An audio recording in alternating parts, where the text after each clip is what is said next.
Algumas coisas parecem definir bem claro o nosso nível de conhecimento de Deus, e isso é expresso através de nossa atitude para com o culto e para com os próprios irmãos. De acordo com o que leremos aqui no Salmo 122, isso fica bastante claro. Alegrei-me quando me disseram: vamos à casa do Senhor. Pararam os nossos pés junto às tuas portas, ó Jerusalém. Jerusalém, que estás construída como cidade compacta, para onde sobem as tribos do Senhor, como convém a Israel, para renderem graças ao nome do Senhor. Lá estão os tronos de justiça, os tronos da casa de Davi.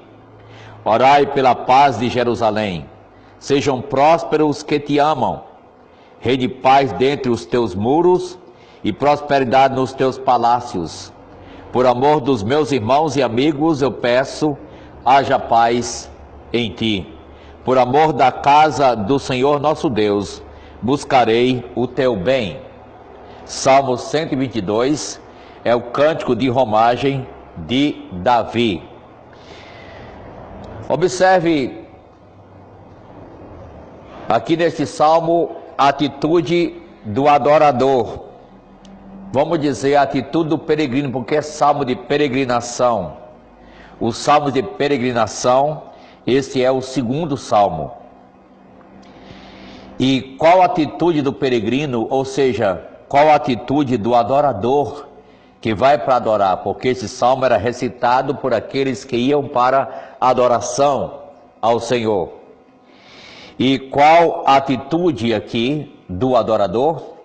Uma atitude de alegria, uma atitude de entusiasmo, uma atitude de fervor, uma atitude de ânimo, ao referir-se ir à casa do Senhor para render graças ao nome do Senhor.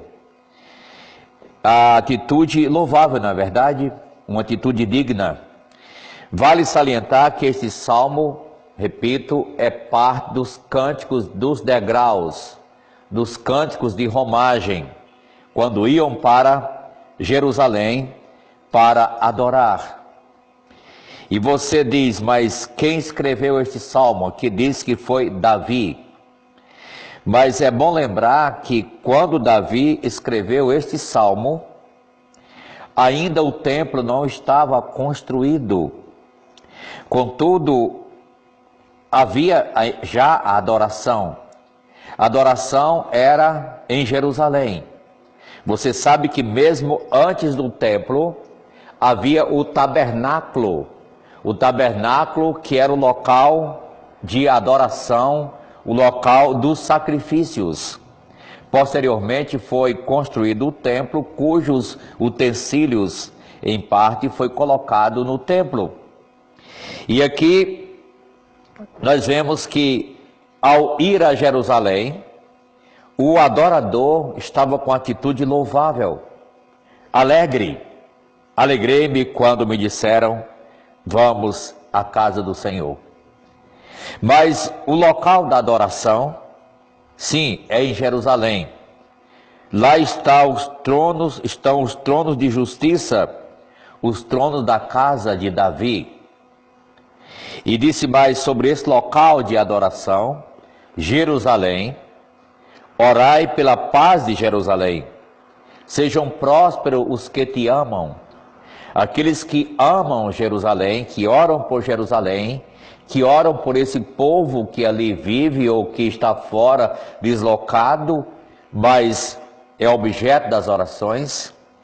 Orem pela paz de Jerusalém. Ainda diz mais: por amor da casa do Senhor nosso Deus, buscarei o teu bem. Note que o local de adoração para o judeu era Jerusalém. Você sabe que o local da adoração mudou de endereço. Na realidade, segundo Jesus, agora podemos e devemos adorá-lo em espírito e em verdade.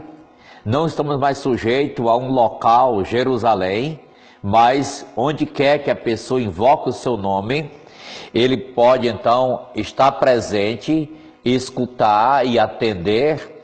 E falando sobre a sua igreja, ele diz: onde tiver 2 ou 3 reunidos em meu nome, ali estou no meio deles. Portanto, a atitude louvável do adorador em um local especial. Hoje já não é mais necessário ser em Jerusalém. Sabemos que futuramente será centralizado o reino de Deus a partir de Jerusalém. Aguardamos a volta de Jesus e isso vai acontecer muito em breve com a eterna glória. E a partir daí o cenário mundial começa a mudar e encaminhar as preparações para o reino. Bem, mas qual a aplicação que isso tem para nós? Primeiro, qual a sua atitude como adorador? Qual lugar que o culto tem na sua vida? Qual lugar que a sua igreja tem nos seus planos, no desenvolver do trabalho da sua semana? Qual lugar que tem aquilo que é de Deus, o culto do Senhor e os próprios irmãos? Porque você vê que uma atitude para com Deus é refletida na atitude também para com os irmãos, e ali era para com a casa do Senhor. Até dizer, por amor dos meus irmãos e amigos eu peço, haja paz em ti, por amor dos meus irmãos. Então, não podemos deixar fora esse lado daqueles com os quais nos envolvemos para juntos adorar a Deus. E hoje temos o contexto da igreja. Qual lugar que a sua igreja tem na sua vida, em seus anseios, em suas atividades? Você se programa para dar devida assistência à comunidade cristã da qual você faz parte, a qual você se uniu pelo ato batismal e assume o compromisso diante de Deus? Meus prezados telespectadores, desta oportunidade chamo a sua atenção para essa especial realidade.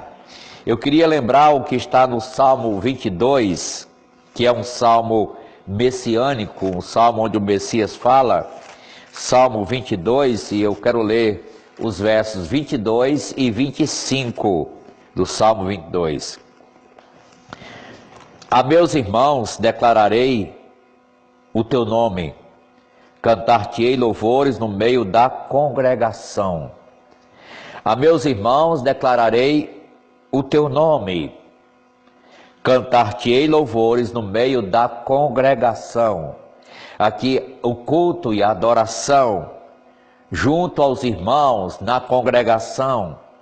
Verso 25: de ti vem o meu louvor, na grande congregação cumprirei os meus votos na presença dos que o temem.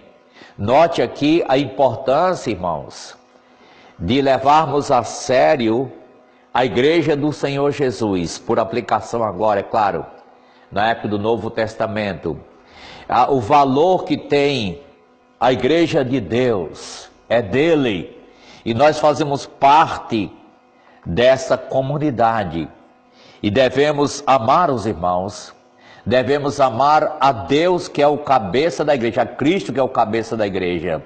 Devemos nos submeter à sua palavra, que é a forma pela qual ele direciona a igreja, no seu Espírito Santo, através da palavra. Meus irmãos, é coisa nobre servir a Deus. E o Salmo 122 deixa expresso essa atitude nobre de Davi. Alegrei-me quando me disseram, vamos à casa do Senhor. Que Deus abençoe, que você possa procurar colocar prioridade em sua vida, que incluam os trabalhos que sua igreja realiza, que inclua a atitude de oração, de evangelização, de adoração e atitude de edificação proporcionado pela comunidade cristã da qual você faz parte, a igreja de nosso Senhor Jesus Cristo.